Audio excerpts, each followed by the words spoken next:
محبوب الہی خواجہ نظام الدین اولیاء کی خانقاہ میں ایک شخص آیا، اس نے کہا حضور میرا ایک دوست ہے، روزہ نہیں رکھتا، نماز نہیں پڑھتا، ساری چیزوں کا انکار کرتا ہے۔ نظام الدین اولیاء نے لعنت ملامت نہیں کی، اس کا تذکرہ بھی مت کرنا، اس کے ساتھ بھی مت رہنا نہیں فرمایا محبوب الہی نے۔ نظام الدین اولیاء حسین کا شہزادہ ہے، جس حسین نے یہ بتایا ہے کہ لوگوں کربلا میں بھی اگر آخری موقع ملے تمہارا علی اصغر بھی چلا جائے، علی اکبر بھی چلا جائے، لیکن حجت تمام کرنا اور اس موقع پر بھی لوگوں کو پوری آزادی دینا کہ اگر تم جہنم سے بچ سکتے ہو تو بچ جاؤ، کیونکہ میں اس نبی کا نواسا ہوں جو لوگوں کو جنت میں داخل کرنے کے لیے آئے ہیں، جہنم میں ڈھکیلنے کے لیے نہیں آئے ہیں۔ وہ نظام الدین اولیاء محبوب الہی جو علی کا بیٹا ہے، حسین کا شہزادہ، فرماتے ہیں اس سے مرید سے کہا بھائی لے کے آؤ اس کو خانقاہ میں۔ اب وہ اگلے دن کیا ہوا کہ اس سے جا کر کے کہا کہ بھائی چلو نظام الدین اولیاء محبوب الہی نے بلایا ہے، تو اس شخص نے کہا میں نہیں جاؤں گا، وہ مجھ سے نمازوں کے لیے کہیں گے اور مجھے نمازیں پڑھنا نہیں ہے، وہ مجھ سے شراب چھوڑنے کے لیے کہیں گے، میں شراب چھوڑ نہیں سکتا۔ محبوب الہی کے اس مرید نے بڑی محبت سے کہا وہ تجھ سے کچھ نہیں کہیں گے، ایک مرتبہ چل کر دیکھ، پھر چاہے تو جو کرنا۔ اب وہ شخص لے کر کے آیا اپنے دوست کو نظام الدین اولیاء کی خانقاہ میں۔ ابھی وہ شخص بیٹھتا اس سے پہلے ہی محبوب الہی سے کہتا ہے مجھ سے آپ جو چاہے کہیں، نمازوں کے لیے مت کہیے گا۔ اب آپ سوچئے کہ مجھ جیسے ناقص علم رکھنے والے آدمی کا رویہ اس بات پہ کیا ہوتا، بھگائی دیتے نا لوگ، کہا جاؤ ایک تو حرام کام کر رہے ہو، لعنتی ہو، ملعون ہو، تم کیا کرو گے؟ ہزار طرح کی لعنتیں ہوتی ہیں۔ محبوب الہی نے محبت سے مسکرا کر کے فرمایا کہ اچھا بیٹھو تو صحیح۔ نظام الدین اولیاء نے بٹھا لیا۔ جو داخل کرنے والے ہوتے ہیں یہ ان کا مزاج ہوتا ہے، اور جو خارج کرنے والے ہوتے ہیں وہ لعنتیں بھیجتے ہیں۔ حضرت محبوب الہی نے بیٹھا لیا۔ اب اس سے اس کا درد پوچھا، اس سے اس کی تکلیف پوچھی، اس کی پیڑا پوچھی محبوب الہی نے کہ بھئی معاملہ کیا ہے؟ اب جب اس نے دیکھا کہ یار عجیب آدمی ہے، پوری دلی میں نظام الدین اولیاء کے حسن کے چرچے ہیں، بادشاہ تک محبوب الہی سے ملنا چاہتا ہے مگر نظام الدین اولیاء میں اجازت نہیں دیتے ملنے کی، عجیب آدمی ہے، مجھے بٹھا لیا، بدبو آ رہی ہے منہ سے۔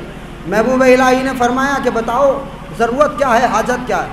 اس نے کہا جی بے چین رہتا ہوں، مجھے چین اور سکون نہیں ملتا۔ محبوب الہی نے نہیں فرمایا کہ بھیا یہ ذکر لو اور 3 تسبیحات پڑھ لینا، نہیں فرمایا، 300 مرتبہ یہ پڑھ لینا، نہیں فرمایا۔ ترتیب سمجھو مسلمانوں، ہم نے اس ترتیب سے بغاوت کی، نتیجہ ہمارے سامنے۔ محبوب الہی فرماتے ہیں اچھا ایسا کرو، تم گھر جا کر کے منہ تو دھوتے ہی ہوگے، اب ذرا اس ترتیب سے دھو لینا، پہلے ہاتھ دھونا، کلی کرنا، ناک میں پانی چڑھانا، منہ دھو لینا، ہاتھ دھونا، مسح کرنا اور پیر دھو لینا۔ اب مجھے بتاؤ میرے بھائی کہ جب کسی ایسی شخصیت نے محبت سے کوئی وظیفہ بتایا ہوگا تو بندہ تو پہلے ہی اپنا دل فدا کر چکا ہے، اب اس کی بات پر عمل کیسے نہ کرے؟ وہ گیا اپنے گھر اور سب سے پہلے یہی عمل کیا۔ وظیفہ نظام الدین اولیاء نے بتایا تھا، اس کے دل کو بڑا چین اور سکون حاصل ہوا۔ اب ترتیب پلٹ گئی، نظام الدین اولیاء سے اب وہ جو مرید تھا، اب یہ شخص اس کے گھر گیا اور جا کر کے کہتا ہے کہ بھائی چلو نظام الدین اولیاء کے یہاں چلتے ہیں۔ اب وہ شخص کہتا ہے کہ بھائی کل تو منع کر رہا تھا، آج خود سے جا رہا۔ وہ شخص کہنے لگا کہ دراصل ان کی خانقاہ میں جب میں پہنچا تھا مجھے بڑا سکون حاصل ہوا، اور جو وظیفہ انہوں نے مجھے بتایا، جو طریقہ انہوں نے بتایا، اس طریقے سے مجھے بڑا سکون حاصل ہوا ہے۔ نتیجہ یہ ہوا کہ وضو سے شروع ہوا تھا، ایک دن جب دل مچلا اور نظام الدین اولیاء کا نظامی رنگ اس پہ چڑھا تو کہنے لگا کہ نظام الدین آپ کے بتائے ہوئے وضو کے طریقے سے اتنا سکون ملتا ہے، نماز پڑھنے سے کتنا فیض حاصل ہوتا ہے۔ یہ ہے عاشقوں کی ترتیب۔ اور پھر یہ ہوا، روایت بتاتی ہے کہ جب وہ آیا تھا شرابی تھا، لیکن جب وہ اس دنیا سے رخصت ہوا ہے تو اس حالت میں رخصت ہوا ہے کہ جب سے نظام الدین اولیاء کے ہاتھ پر اس نے توبہ کی تھی، تب سے لے کر اس وقت تک تہجد کی نماز بھی اس کی قضا نہیں ہے۔